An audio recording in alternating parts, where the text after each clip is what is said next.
Lionel makes comeback today by himself. You can follow him at YouTube, Lionel Nation, also on Twitter, Lionel Media, Lionel. He's a radio veteran, a trial lawyer, a former prosecutor, author. He is a Renaissance man of sorts. He owns his subscription video channel. Again, that is the lionelmedia.com and Lionel Nation on YouTube. So Lionel joins me, and maybe we'll have a chance to even take a few calls right after this. Our laws, as it pertains to substances, are draconian and bizarre. The psychopaths start this way. He was an alcoholic because of social media and pornography, PTSD, love addiction, fentanyl and heroin. Ridiculous. I'm a doctor, for Christ's sake. Where the hell do you think I learned that? I'm just saying, you go to treatment before you kill people. I am a clinician. I observe things about these chemicals. Let's just deal with what's real. We used to get these calls on Loveline all the time. Educate adolescents and to prevent and to treat. If you have trouble you can't stop and you want help stop it, I can help. I got a lot to say. I got a lot more to say.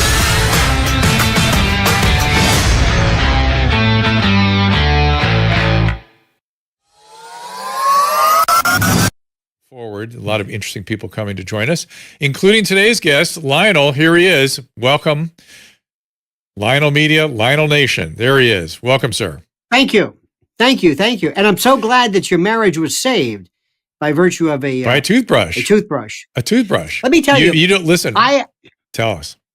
Go ahead. No. I cannot say enough about how important it is for people to have to prevent I don't know if it's gingival health, but to floss. It's critical. How it's associated with inflammation and heart disease. By the way, the thing I'm fascinated right now is I'm going to open up a chain of fecal transplant. I think fecal transplant is the most exciting, fascinating thing. It's been linked to improvements in not only bipolar disorder, alcoholism, C. diff. See, you laugh. Well, C. diff for sure. I didn't laugh. Susan's behind the camera laughing there. But C. diff for sure. And when people think of fecal transplant, they imagine that somebody's stool is being pushed up the tookai. That's exactly what I'm talking about. It's made into a capsule. No, it's made into a capsule. No. You want to have. You want to have. No. You want to have Tuka's transplant. Okay, but to your point about the toothbrush, absolutely gingival health and coronary disease being now correlated, other inflammatory conditions. But the comedy here, Lionel, is we were on a cruise, and what was the question they asked me about what your wife say is your most annoying feature? We did like a newlywed game thing, and I said, oh, she's going to say my toothbrush immediately. And she came out and she goes, his toothbrush, and that was before we found this group. Nothing else is annoying about this has changed our life, literally. It's look, when you live with somebody for long periods of time, these little annoyances can become big annoyances if you're not careful. Just like with the camera pans, very smooth. By the way, a couple of things which is also important regarding cruises. I would rather lick a belt sander or drink ink than go on a cruise. Hell to me would be on a cruise, and it's just there's something about do whatever you want. Don't waterboard me. You don't have to do anything. Just threaten me with a cruise. I'll tell you where all the spies are. I'll get everything up. Just don't get me anywhere near those people. You don't know what you've been missing. You don't know I do. Those you don't like it's the other people on the cruise you don't like. I see. Absolutely. I see. I get it. So listen, let's get right to it. Yes, please. I am preoccupied around issues of free speech. The old simple notion that I grew up with was the speech that I fight the most to protect is the speech I hate the most. Exactly. And now we've gone to a very weird place now where if somebody has deemed you a bad or evil person because of something, you must be stopped. You must be, your enemies must be silenced is the new sort of call to arms. And what I don't understand is let's start with just this simple question. Where do people think or how do they imagine it's going to work? Who's going to determine who needs to be silenced? Yes, you right now, self-righteously, not you, but anybody that would adhere to this sort of notion would think self-righteously, well, I'm going to decide, of course. But no, eventually somebody else decides, much like in the French Revolution, as I always point out, eventually everyone goes on the guillotine. That's a feature of this sort of excess. So go ahead. Well, first, let's start with this wonderful thing called this wonderful Constitution that even if you read it, it doesn't tell you anything. It doesn't tell you anything. You need years and years of saying, well, what do you mean by clear and present danger? And well, what about this? And what about yelling theater in a crowded fire and all that stuff? Let me get down to brass tacks. You know, Dr. Drew, we as Americans, and I love my country, hate my government, hate it. If I ran this country, Washington would be a ghost town. You wouldn't see, there would be nobody there, and we'd be better off. But the country itself, we have these internal, almost reflexive, Pavlovian, obeisant kind of thoughts where we say, come on, that's not fair. That's un-American. It's not constitutional. And like Judge Scalia used to always sing, there was a Prego spaghetti commercial where they used to always say, what about basil? It's in there. What about the oregano? It's in there. People think the Constitution, everything's in there. Virtually nothing's in there. We have to compartmentalize our free speech. And there's that governmental draconian thing, which doesn't come up that much. But here's where we have an interesting thing, Dr. Drew. Historically, the First Amendment only applied to the government. The government was the one that shut you up and threw you in jail and took away your license or did whatever. That was fine. That was direct and nobody questioned it.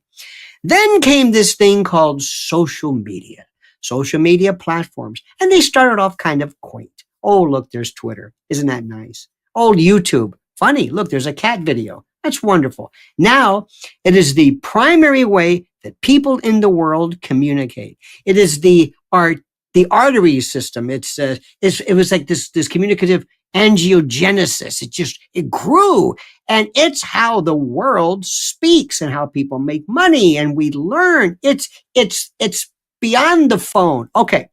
So then what happened was somebody said, okay, good.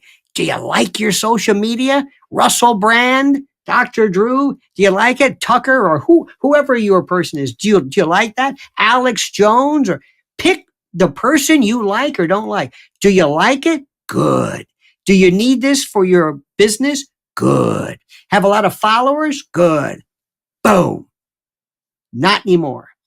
Then the people who would say, wait a minute, how did you just do this? This is my livelihood, my commerce. Excuse me. This is a private entity. This isn't the government. The government didn't tell us to do this. We don't work for the government. We're not agents of the government. This is private. There's no state action. There's no entanglement. Well, the Twitter files come along, and guess what? There was. And now we have to do something which is different. We, as a country, have to get off our duffs, and we have to go and we have to declare, either by statute, by fiat, by legislation, by court order, or something. We have to reclaim and reestablish these social media platforms as utilities, as the phone. Dr. Drew, imagine if you were on the phone and you're talking to Naomi Campbell whoever, or Naomi Campbell, and you're talking about COVID. Wolf. You're talking about something.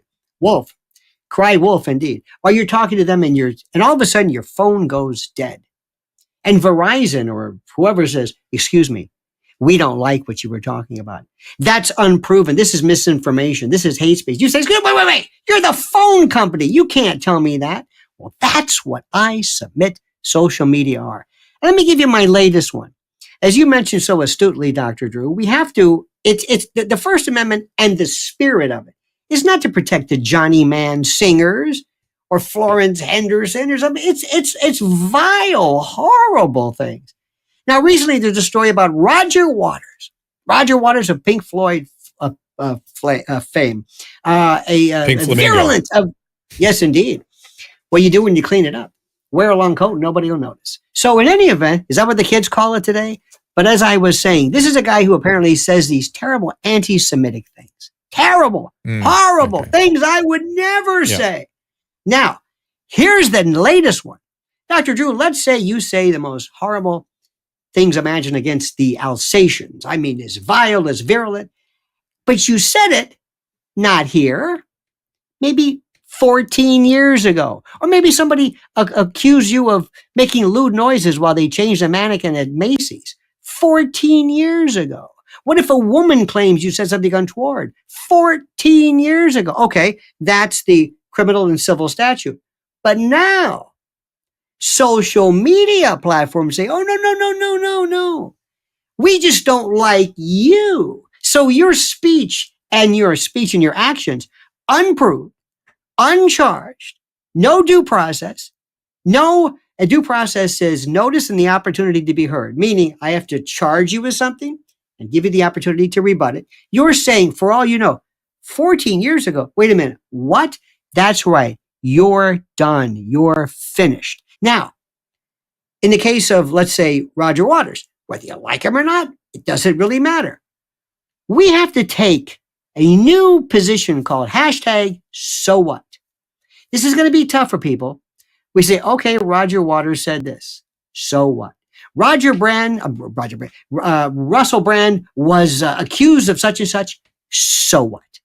It doesn't matter. We don't condone it. We don't like it. Let him address it. Let people sue.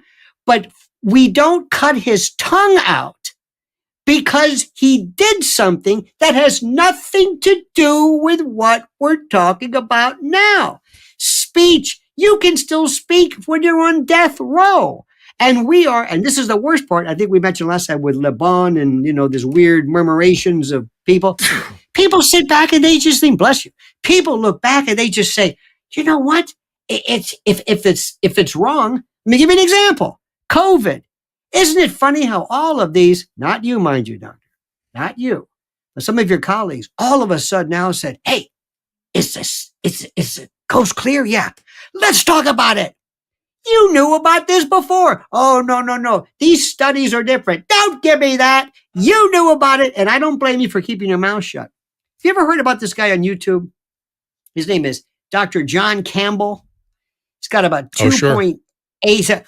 This guy at first, when COVID, he was talking about, and it's the most awful thing with the virions and they're coming into the spike protein. It was like Bela Lugosi.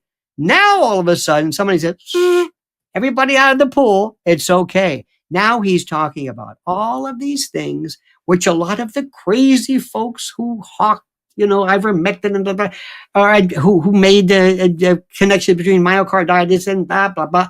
Now, all of a sudden, it's cool. So here's the thing I don't understand. When did they change the rules? Now, is there a place I can go, like a website that says, okay, you can now talk about this? Questioning school shootings are out. Still, not that I want to, but there are these lists of things. Moon landing questions, no. COVID, maybe. Masks, definitely. 6 months ago, it was a different thing. Now, here is the bottom line, and we talked about this biomedical tyranny that I'm worried about. There's a Supreme Court case, Jacobson against Massachusetts, 1905, and it dealt with this fellow who was fined because they said you have to take a booster, either a vaccine, a smallpox vaccine, or a booster. This is 1905, and he said, look, we had this in Holland, or wherever the hell it was, and I don't want to do it again. I reacted so violently. They said, sorry. And the Supreme Court said, yes, the state of Massachusetts can fine him $15 then, which is about $150 now, but $15. And that was it. That's all it said. Today, these zealots are using this Jacobson case as an example for not only can you force people to take vaccines, but they can lose their jobs. Religious exemptions don't apply. And you've got this pitchfork and torch crowd from once ostensibly these people were liberals coming out of the woodwork who all of a sudden in this weird kind of scrum, they're demanding this. And if you said, explain your virulence, and I swear, Dr. Drew, I think it's because they just love the action of this. They couldn't care less about vaccines or COVID. It's this thing. It's like, how dare you think you're going to... So let me stop you. There's a lot to unpack, obviously. I want to unpack a little bit about Jacobson, if we can here, because we were talking about it yesterday as well. It's coming up a bit now. The excesses for which Jacobson is used. So what you were describing, this sort of delight in hurting other people is called scapegoating. And scapegoating becomes a really serious mass action when there are lots of traumatized people and narcissists in the population. That's when they, rather than get aggressive towards each other, they focus their aggression out there in the bad guys. And together they gratify their aggression. I mean, they literally will kill people. I mean, that's what, again, the French Revolution was all about. So the scapegoating is alive and well, and that's a lot of what you were describing, and I want to get more into that. But before I do, I want to ask a question. You know, the law has a way of interpreting and reinterpreting itself, or previous judgments, or previous cases. Jacobson said one thing: you can ask somebody to do something, you can hold them to it, and you can fine them if they don't do it. Is there anything in that case report or any in subsequent reinterpretations of that case that suggest in any way that it can be interpreted the way it has been interpreted lately, which is, as you said, it's okay to take people's livelihoods away, move them out of the country, discriminate. All these things are when used, all these things, these incredible excesses in terms of infringements of civil liberties. People point at the Jacobson case as the reason they can do that. How far from reality is that? I will tell you how far. There was a case in 1927, Buck against Bell. Oliver Wendell Holmes, one of the greats, who said you can better to let 1,000 guilty people go than to imprison one guilty innocent person. Buck against Bell was the case that allowed the states to sterilize the mentally enfeebled. And it's good law today. But here's what it said.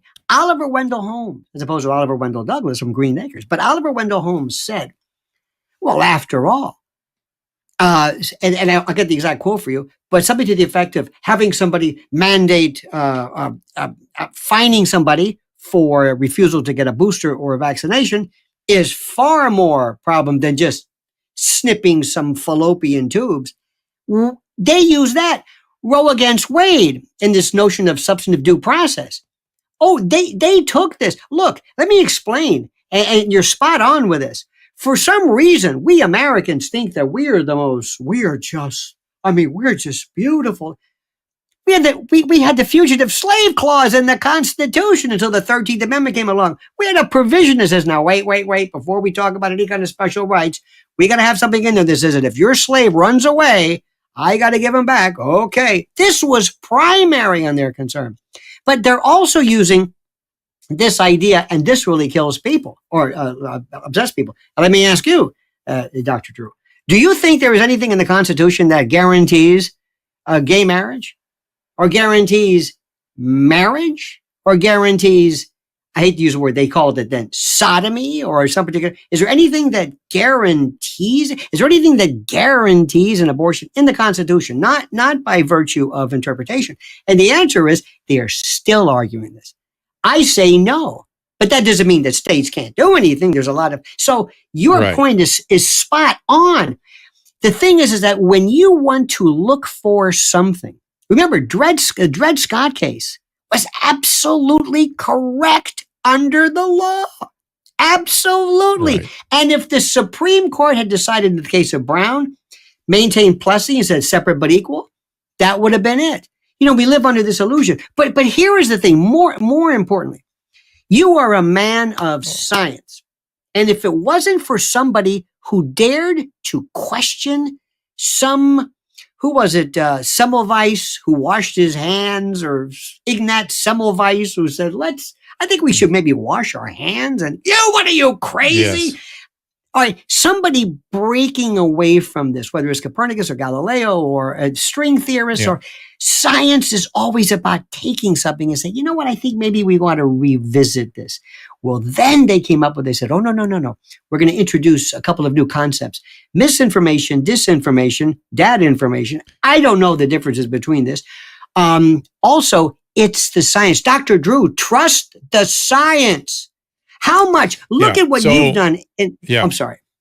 So the No, but look at science what, is, as if you watch the video of Harvey Reich before we went live here, he was saying the science is not the theories and the concept. The science is the examination, the re-examination of hypothesis and theory with experimentation, and then analytic evaluating the numbers that you get from the experimentation. And that's the science. The science is not the story that evolves as a result of the experimentation. Exactly. That's a sort of a description of reality based on findings in the science. Go ahead. No, but what you've done, and somebody that I've always admired, Nora Volkoff and others in terms of addiction. In the old days, and I don't blame people in the days of witches where they would say, these people are weak and it's the devil. Imagine seeing your first case of Tourette's or something in the, the 14th century, if they even had it. Well, Seizures.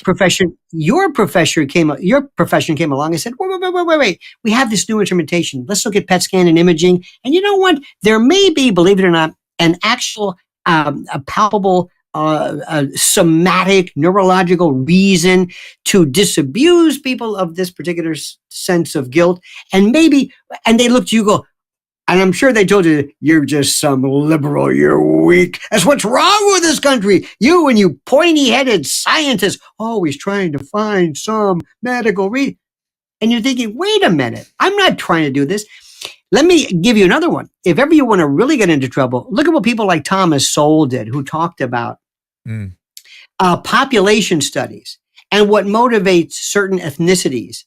Try this one. I have been for 40 years as a lawyer since I graduated, and I was a prosecutor. And whenever we would go to have some kind of a consortium or a conclave or something, they would say, what do you think are the reasons for crime? And why are some particular ethnicities and demographics more not prone to criminal activity, but why are they in the system more? Why is this one particular group that makes up, let's say, 14% of the population, roughly 70% in state prisons? And we used to say, even then, stop. You don't want to hear the answer to this. Just don't go there. Don't go there. Just let it go. But it would behoove us to do as you say, Dr. Drew. Look at from an empirical point of view. Look at the data. Have a hypothesis. And if you can repeat it, it becomes a theory. And if it makes some sense, not this one, because what you need, remember when we used to laugh at PC and political correct? That was the glory days. Those were wonderful days. Then came cancel culture. What we're looking at right now is something so different. We're looking at a world right now that is so, I think it was 981 days since the Biden administration. Now, that's the only thing I can figure. Something happened there. Dr. Drew, if I would have told you when you were in medical school that one day learned members of your profession from the most prestigious schools would actually be arguing about whether whether a male can have a baby and whether it would be a good idea to have kids who cannot even decide their favorite color, who one day say, Mom, I think maybe I'm a girl. No problem. Off you go. Snip, snip, tuck, tuck. An orchiectomy here, Did you ever think, and not only that, and we're not talking about somebody from some leftist pink organization, from the highest levels, from the lauded halls of the greatest medical institutions. My question to you, sir, is this: what has happened to us? And I'm sure people have said this in one way or another throughout every epoch and every aspect of life and every period of time. But dear God, I've never seen. We see crime. Everything is exaggerated. Everything is turbocharged. Everything is gain of function. And not COVID. I mean the insanity that we are having. It seems like it is just, I don't know if this is scapegoating or if this is just some scrum or something, but my God, I don't even know where is it going to end. And here's what I'm going to say, and this is not to be political because you're very important about this. I cannot take 4 more years of whatever the hell this is. I don't know what you want to call it, but I will go for anarchy. I will go for anarcho-syndicalism. I don't care. Loincloths and anything. I can't take any more of this. Do you hear me? To your, I can't. yes, we've covered a lot of ground here. I agree. Okay, but the one thing we're gonna have to take a little break in a second here, but I want to bring it back to the free speech conversation a little bit more. But I have another podcast I used to do it with Christina P., who's a comedian, and I would go Called Dr. Drew After Dark. Right. And I always say to her, how much it's going to change. It's going to change. She goes, what we need? We need a rational revolution. And I thought, oh, that is exactly what we need. Caleb, do you have a picture of our cups with the iconography on that? We use a little Soviet style sort of imagery to mark our rational revolution. Do you have that, Caleb, by any chance? I'm gonna try to find it. Coffee. There's a coffee cup, but you can get it on the YMH website for sure. But maybe when we get back, we'll show it to you guys. But when we get back, I want to bring it back to free speech. I was listening to a interview with Greg Lukianoff, who's an attorney. He's a civil rights attorney, and he was always very liberal, and now he is concerned about the excesses. And he specifically was concerned not about the specifications in the law around free speech. He was worried what happens when the culture of free speech is undermined, and how the culture of free speech leads to laws against free speech. For instance, Alexis de Tocqueville, I point this out all the time, a Frenchman that came here in the 1820s to examine it. It was a ruse, but he was supposed to be examining our so-called penitentiary system. And what he ended up doing was meeting all the great leaders of the day and touring the country. And he wrote a very famous book called Democracy in America.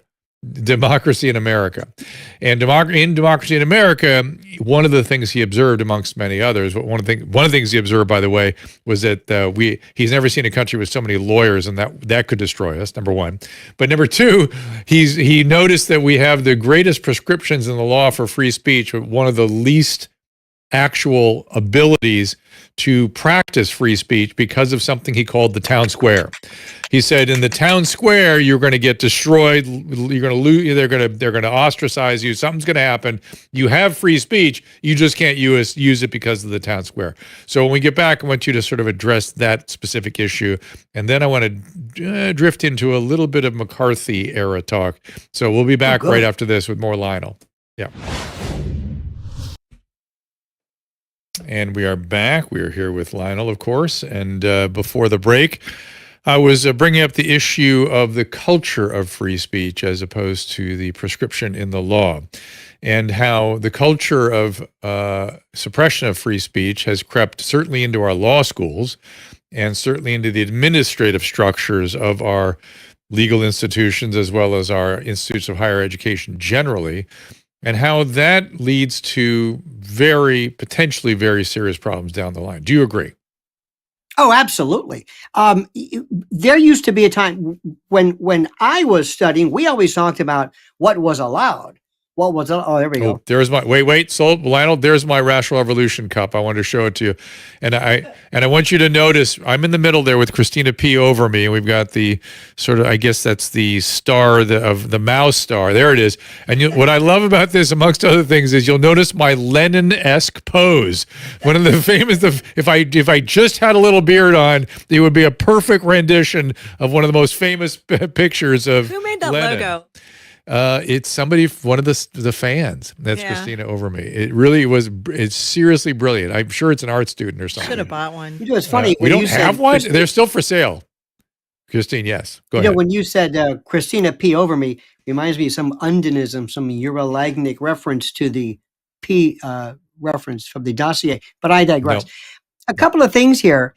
One of the, it's funny how we always have to go back and look at how sometimes the law got it right. In a similar vein, your point's well taken. The Constitution means nothing if the citizens never have even an allergy to the idea of free speech being curtailed. So they would listen. If nobody ever says, "No, it's okay," that's okay. The Constitution is not self-regulating. It doesn't just correct things. Let me throw this one at you. I consider one of the biggest potential dangers to humanity is artificial general intelligence, not AI. That's AGI. And a couple of things. Now, let me explain this to you. One of the most interesting aspects of First Amendment free speech is the idea of CSAM. And my wife, who is an expert in this, we talk about this is child sexual abuse material. And she is with Lynn's Warriors and has dedicated her life. And so we're always talking about how this has transmogrified into levels of depravity that we could never even imagine before. But here's a twist. And follow me through this. Let's assume that I were to show you something and you were to drop it.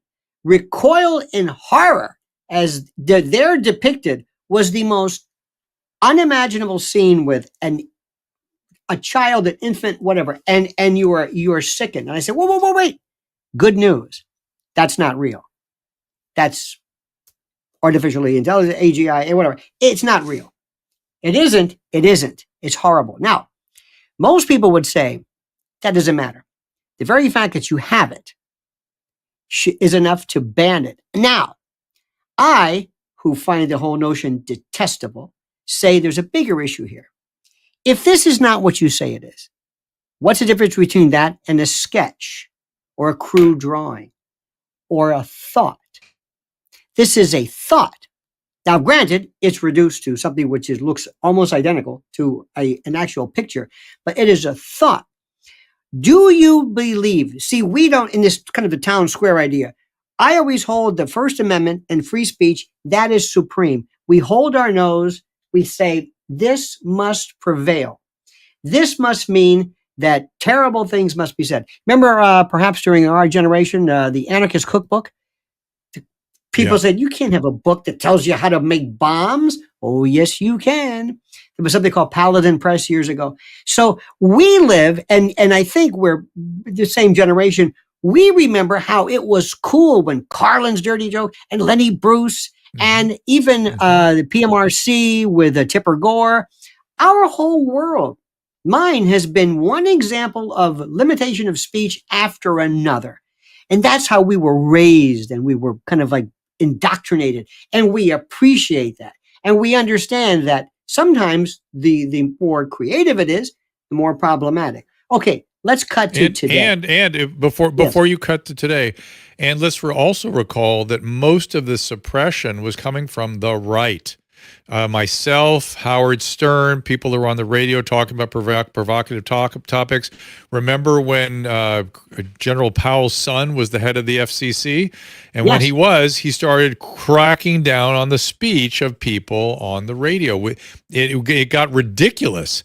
And that was the group. And then, there was Tipper. There was a bunch of people trying to change music and lyrics. And that was the right. And even they never took the kind of egregious, dangerous, destructive techniques to get their way. Right. They just raised a lot of hell. But people's lives are being destroyed now. Thank you for saying this. I don't know about the medical profession, whether you have conservatives or liberals, because this left-right paradigm is ridiculous. I don't even know what it means, and I still don't know what it means.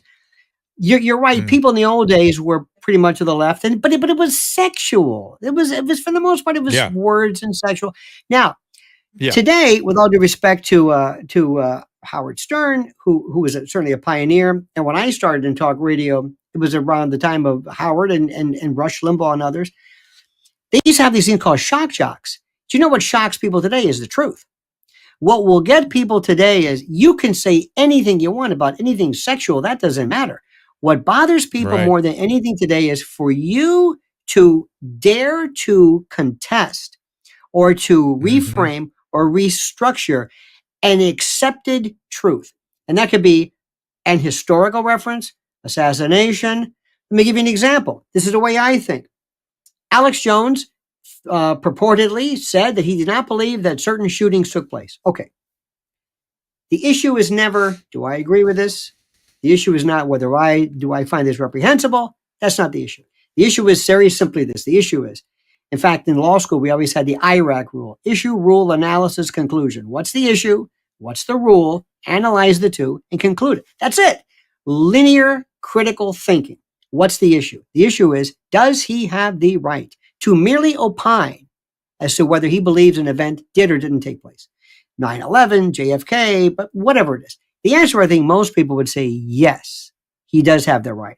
And you could argue in his case it was different. Now, let's take today's kids. Whatever that means, the kids. The kids will say, but it's wrong. Okay, to you. No. They'd say it hurts people. It hurts right. people. Well, that's the next one. People get it's hurt. Hateful. Yeah. Right. It's hurtful. It's wrong. Or they will say that they believe in this apodictic, Manichaean absolute about trust to science. And it's dangerous. So what they're saying is, but the only good speech is dangerous. What if somebody came along and said that, and I was amazed by this. Somebody comes along and says, I've got a glioma, a brain tumor, and I found out that papaya enemas will cure you. Now you can say, no, wait a minute. That's your opinion. Yeah, but what if somebody were to forego medical treatment? You know what I say? That's the way it goes. Free speech is a bitch. It happens all the really time. is. It happens. Look, Steve McQueen, if you remember, did not take medical treatment. He went down to Mexico. DMSO. Steve Jobs Steve Jobs, terrible. He could have been cured easily with a surgery. Right. Instead, he refused it. He's entitled to refuse it, no matter how dumb the decision. And again, Steve McQueen went down to Mexico and got coffee enemas. But I want to grab a couple other ideas here. So when it comes to the suppression of free speech, right? We all of us have always looked at a few historical moments in horror. The McCarthy era, universally agreed upon as that was an excess, and the things that were done.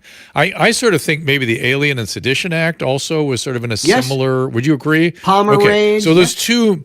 Yeah. So those two historical moments that pretty much everybody goes, Alien Sedition Act, we went mad. Why did we do that? We could never do that again. McCarthyism, we went mad. We can't possibly do that. We must never do that again.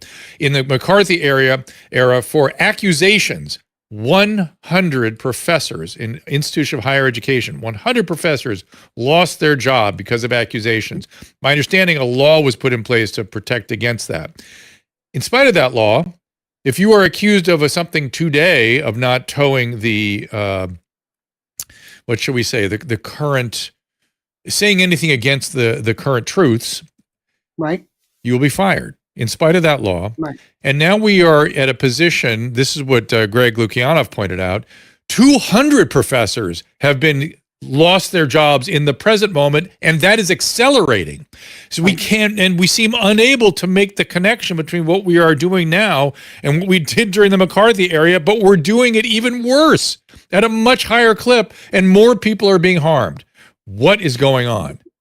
Okay, a couple of things too. Not to, I hope I don't incur your wrath, but not everything. The McCarthy era was not exactly what you think it is. A lot of people would say, first of all, there were a lot of folks who were indeed members of the Communist Party. It was a different time then. It was post. And McCarthy would say, I didn't say fire these people. All I wanted to know was I set the stage. What Hollywood did, Dalton Trumbo and others, that's their business. So, but you bring up a very good point.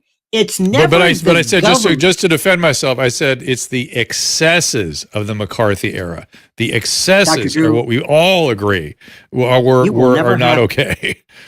You will never have to defend yourself in front of me, sir, as long as I live. I will defend you. I will take a bullet for you. I'll stand in front of. I'll even protect you when you're in your water pick. But here's the story. Nobody in society cared about this. There's not this part.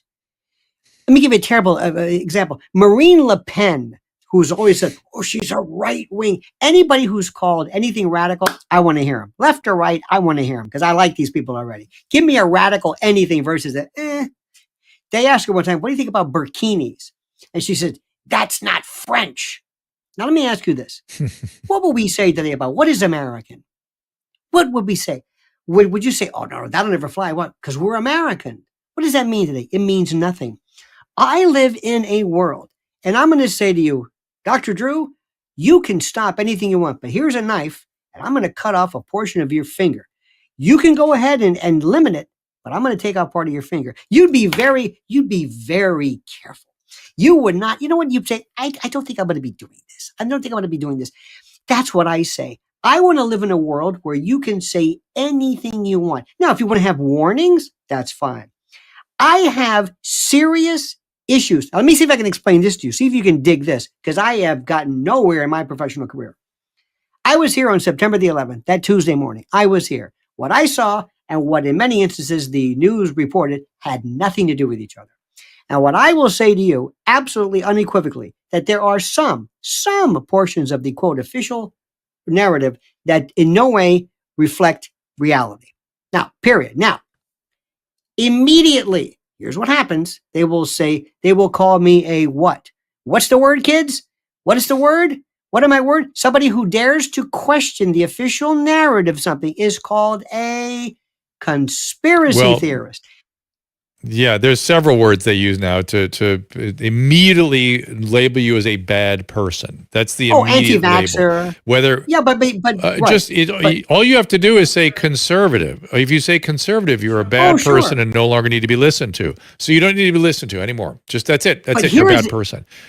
But look how now what happens is we make these words to be a fashion, almost like a hiccup, like the verbal fry is, like people who say particular phrases. That's amazing. Just it becomes a tick. So whenever you ask somebody, whenever somebody says something, and I always stop and say, do you know what a conspiracy is?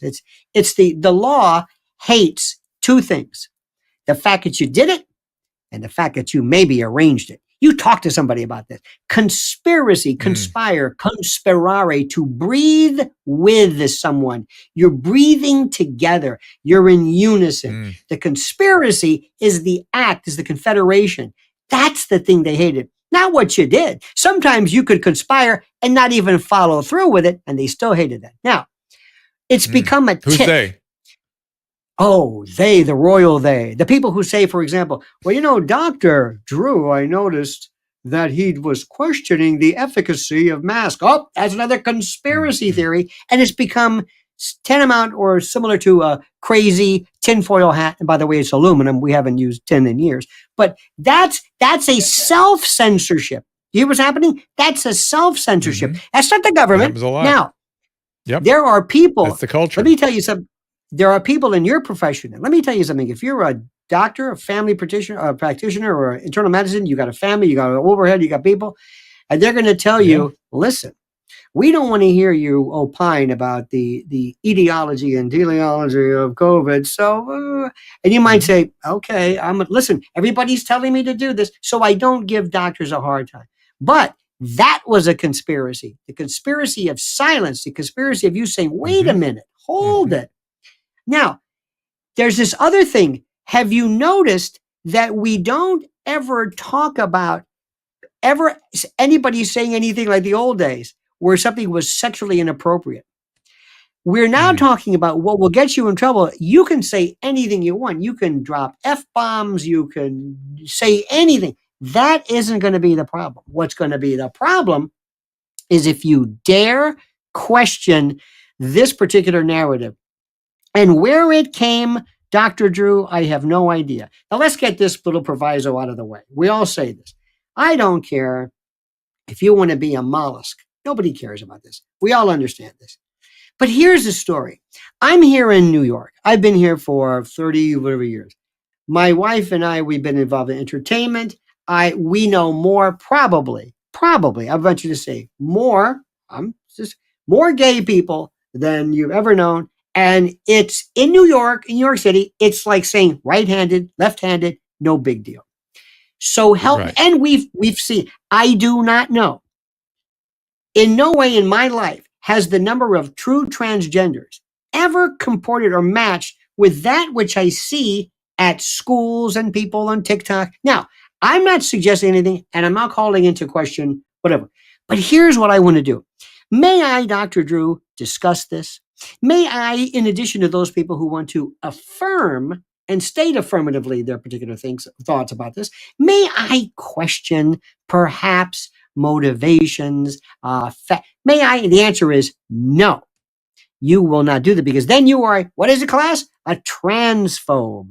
You are a transphobe and a conspiracy theorist. And all of a sudden, I love the way the word, this is my favorite. Everybody's jumping now on Roger Waters, who's supposedly anti-Semitic, but you can say certain things about either Israel, and I don't want to go there, please. But that word is like you use this. Like, let me see, what have I not used? Oh, here's one: anti-Semitic. Let me put that one on. Whether it applies or not, whether it has anything to do with Judaism, we love new words. And if you've noticed that and by the way, I love social media. Social media, and TikTok in particular, has done more. And maybe you would know this better than I, doctor. I'm sure there's a word for it. To either potentiate, not mental illness, but create new levels of identity, confusion, delusion, whatever it is, by virtue of this, not a drug, but a platform that potentiates and accelerates and almost inspires new forms of loud and raucous confusion and ostentatious declarations of I came up with the term cryptophobic, not transphobic, but cryptophobic. Oh, because I just made it up. Now, put this together, put what we've all discovered together, and you have an asylum. We live in a world, and Dr. Drew, I don't care whether you, and please, I don't want to use this to say anything political. I don't care who it is. I believe the next president most probably is going to be Gavin Newsom. I'm going to tell you right now, he is going to be the Democratic nominee. There's no doubt about that. I promise you.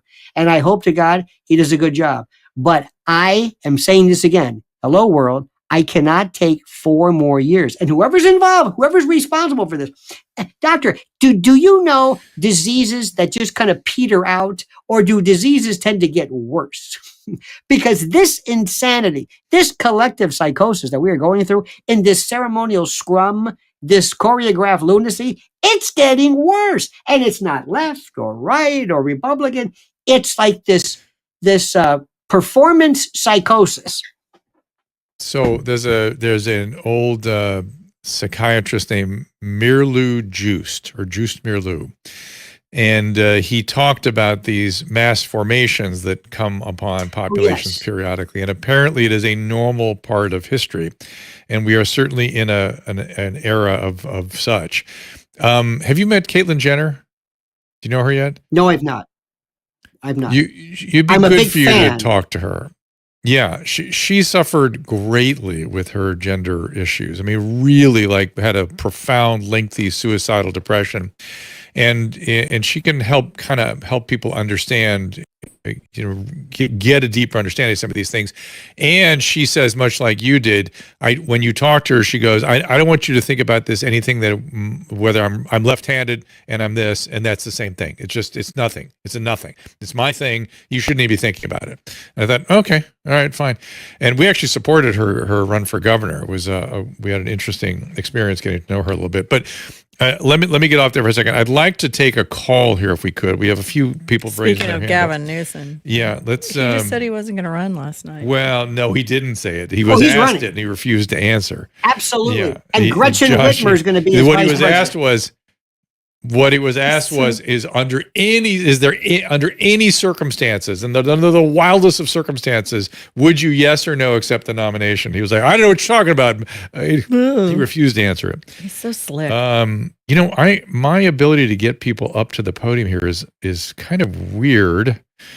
It constantly, Tech we get 101 the wheel comes in. Yeah, the way he can save your life, but he can't get a phone call. Not of tech. He'll get it. Yeah, go ahead. And let's go to Dr. Drew in surgery. Now, this scalpel thing here, hang on. That's why I didn't become a surgeon. One of the many reasons. Is that Caleb, what was that? I got it. I was just making sure your phone wasn't plugged in. Caleb, did you get my text? Susan's worried about something when it comes to our presentation this week. Well, we have. By the way, may I suggest something?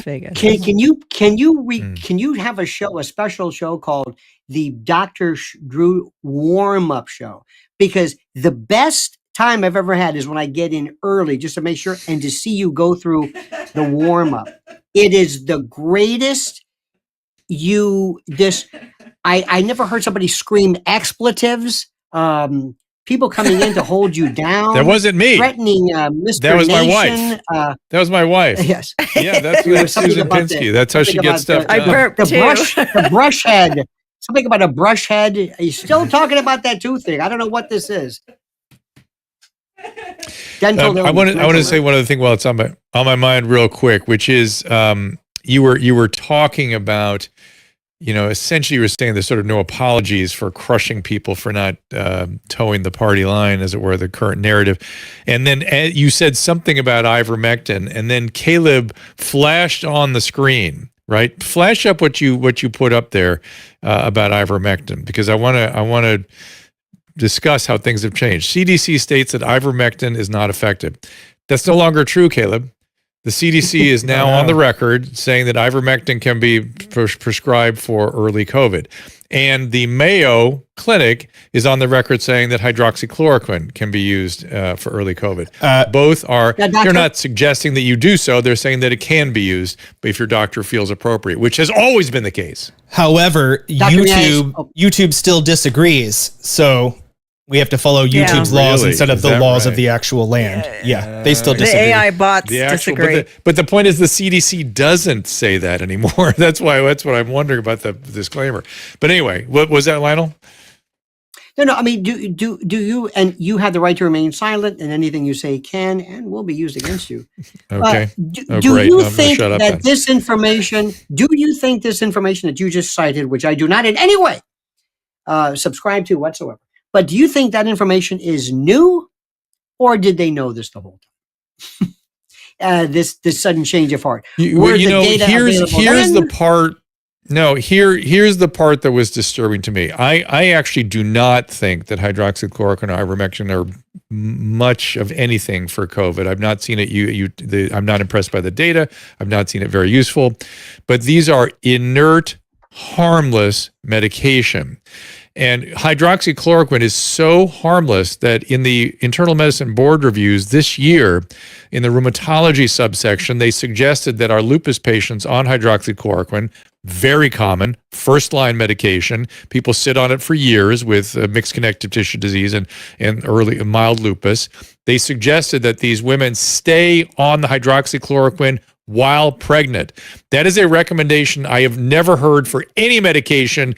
I cannot name a single medication where they say just simply leave it on. They say you can leave it on, and there might be some risk. They said it does not, it's inert on the pregnancy, which is why they're able to get away with that.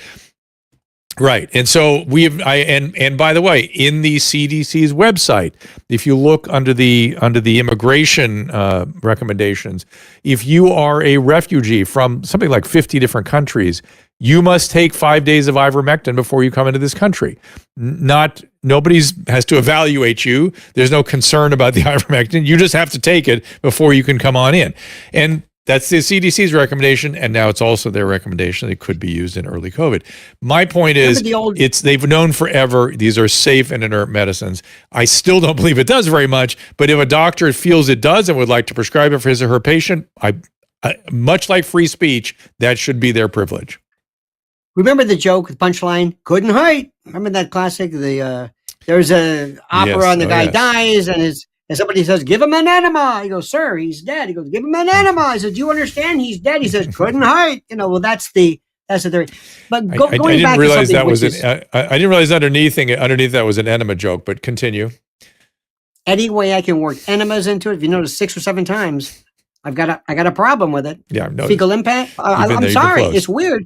Well, you're talking about this woman peeing on you the whole time. What am I, chopped liver?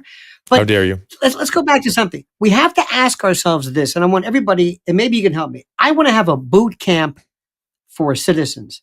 I want to say, ladies and gentlemen, chapter 1, or political parties mean nothing. They did it one time, Democratic Republicans, and then we were kind of figuring out that the Federalists and the Whigs, and it doesn't mean anything. 2 sides of the same coin. It doesn't mean anything. They are so corrupt, these people, and the higher up. Now, you know where politics works? Local, school boards. You want to see something, go to a school board, go to county commission, talk about traffic lights. Also to talk Phil's note. Yeah. Pardon me? De Tocqueville also noted that when he de Tocqueville again, I keep referring, when he was trying to figure out why democracy in America was working so well, his number one conclusion was local people practice democracy locally. They practice it in their classroom, they practice it in their townships, they practiced it in their counties.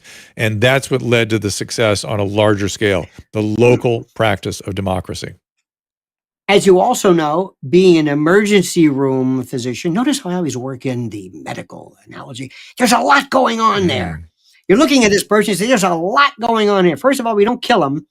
But F. Scott Fitzgerald said something to the effect of the mark of a great mind is somebody who can handle two seemingly inconsistent thoughts simultaneously and not lose their mind. Let me give you an example of one. One of the biggest issues that Republicans are not going to be, I'm just throwing this in there, they have no interest, is you must be able to come up with a cogent answer to explain climate change. And you might or might not laugh about it, but if that's what everybody's talking about as a politician, I want to know something about this. Okay, so that's it. Let's talk about abortion. I explain this to people.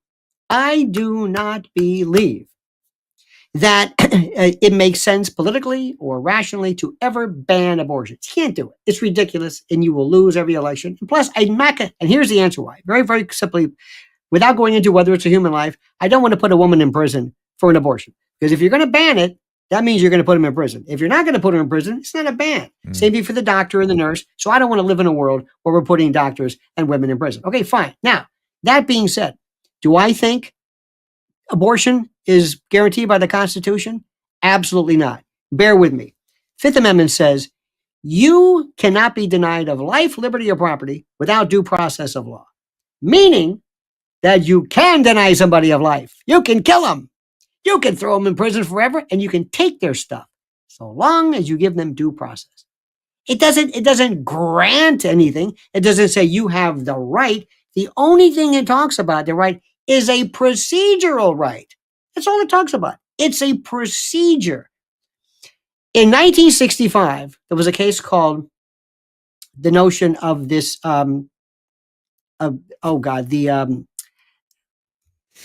contraceptive law. And the Griswold, and there was a Supreme Court Justice, William O. Douglas, who said that he thought it was ridiculous for there to be this law in Connecticut that would prohibit people from buying and possessing contraceptives, even married couples. And it was a Knights of Columbus Catholic thing, and nobody really, but anyway, it was brought up. Now, William O. Douglas, listen to what he did. Instead of saying, look, I'm sorry, there's nothing in the Constitution. If a state wants to ban contraceptive, that's up to them. You go to Hartford and you figure it out. He said, oh, no. You see, and he said this, that there are rights that emanate from the penumbra. And he talked about, there's this glow and there's lights and the rights. And they said, what the hell are you talking about? And he came up with privacy. He made it up. There's no privacy anywhere. It's a good idea. I believe in privacy. I believe in happiness and I believe in love, but it's not in the Constitution. Okay. That became the law. 1973 comes along and Roe against Wade. What did they do? Roe is the worst decision you'll ever read. No law, none whatsoever. Harry Blackmun, appointed by Nixon, said, hey, what was that thing called? Oh yeah, privacy. And he resurrected with this thing called substantive due process. He took due process, which is a procedure, and says, you know what? Sometimes there are some rights that are so important, we just can't take them away. And he made it up. Now, let me go back. I believe in pro-choice. I believe that a woman, that the state, don't ever ban it, but don't go to the Constitution. Conversely, I'm against the death penalty. I'm against it. And it doesn't really matter why, but we're going to kill the wrong people in half. But in the Constitution, it's very constitutional because it says life, liberty, and property. So here's what I'm saying. I'm against the death penalty, but it's in the Constitution, and I would uphold it as a judge because it's constitutional, even though I'm against it. And I'm for abortion in practical purposes, but it's not in the Constitution. So I would strike it down. I've got news for you. In the Constitution, nothing about the Air Force, nothing about marriage, nothing about voting, nothing about how many justices there are. It's filled with stuff that's not there. And what happens is sometimes courts, and this is where it gets scary, Sometimes they legislate. You want a Right. judge, sometimes to be a surgeon who says, I don't want to cut yet. I don't want to, I know this is too risky. There's nothing there. People have got this crazy idea. You know, the Dobbs case, the memorandum that was stolen from Alito, we still don't know what it is. There's only a couple of clerks. They know, they're just not interested. They look the other way. And what they're going to do is, and let me say something, whatever you want to think about the Democrats, they're good. They want to do one thing. They want to get rid of the filibuster. They want to pack the Supreme Court, and they want to make DC a state. And you know what? If they get their chance, they're going to do it. Because, by the way, I am a registered independent. I am a political atheist. Republicans, they don't do anything. They tweet. They go on Fox. They talk about Hunter Biden's laptop. They do all kinds of stuff. But the Democrats, let me tell you something. They steal elections fair and square. They will do it every time. They go out there en masse, and the Republicans sit back and they go on Hannity's show and they go, hey, this is great. We're Americans. You're worthless. You don't do anything. So I want people to understand, throw politics away. Ask yourself, start off with every day, Dr. Drew. Ask yourself, what do I feel about this? Independent of history or politics. What do I feel about this? Is this something that I think is right or wrong? Work from there. But don't say Barry Goldwater. See, what would I don't know who. Yeah. That's where they are. I think today. that's we are both here independent. I don't know what Caleb is, but we are independents. And so I'm a libertarian. Yeah. We sort of apolitical. That means a Republican who wants to smoke dope. Yeah, I don't want to smoke dope. I just like vodka. With the hi-hat. But I think we've got to kind of roll to a stop right here. I think we've covered a lot of territory. I've tried to get back. I think we got most of the things out that I wanted to get to. I'm sorry I didn't get to any calls. Josh, I tried to get you up like 5 times. There was something wrong technically going on here, but we'll be back on Tuesday. Maybe the ghost is back. There's something weird is going on with the phone. But on Tuesday, who is? Oh, of course. Thank you for being here. It's been a nice little romp. And Tuesday, Caleb again. There we go. Tuesday is Reggie Littleton. No, we won't be here. That's right. Kelly's going to do Tuesday. Little John. And then on Wednesday, October 4th, Kelly will be here, and so will I. And I'm hearing rumors of Naomi Wolf. And then on Thursday, Jay Bhattacharya comes back. And then the following Tuesday, Rob Schneider. And then Wednesday, Peter McCullough. Excellent. It's on a warpath. Look at Rob Schneider's Twitter. Yeah, Rob Schneider is on a warpath against the New York Times. Who knew? He is a good guy. And I shared with him some of the, he and I were together as targets of the New York Times on a couple of occasions. And it was, that was the last time we're going to try to get a comment from the New York Times. You are? Mm-hmm. Oh, they're going to say whatever. They're going to say fuck off. Yeah, good luck with that. So, Lionel, any final thoughts, and keep them short before I sign off here. Question everything and then question it again. And on behalf of a grateful nation, Dr. Drew, thank you not for what you do, but for what you appear to do. And I mean that sincerely. Oh, we'll leave it at that. We love you. Hope we can see. We go to New York a lot. Hope we'll have lunch or coffee or something there in the city. So please, that'd be really fun. Yeah, I think we say that every time. Are you in again? Are you in the Upper West Side? Is that where you were? Upper East Side. Hell's Kitchen. Hell's Kitchen. That's You're not close. far from us. Yeah, that's not far from us at all. We're at Hudson Yards. So we will look for you very soon, maybe in a week or two. All right. Thank you, everybody. We'll see you. Oh, wait. We have to talk about the Skank Fest that's coming up. Go ahead. I don't know if Lionel really wants to know about this. All right, let's let Lionel go. He doesn't have to hear about the Skank. The Legion of Skanks have invited us to Las Vegas to be part of the Skank Fest.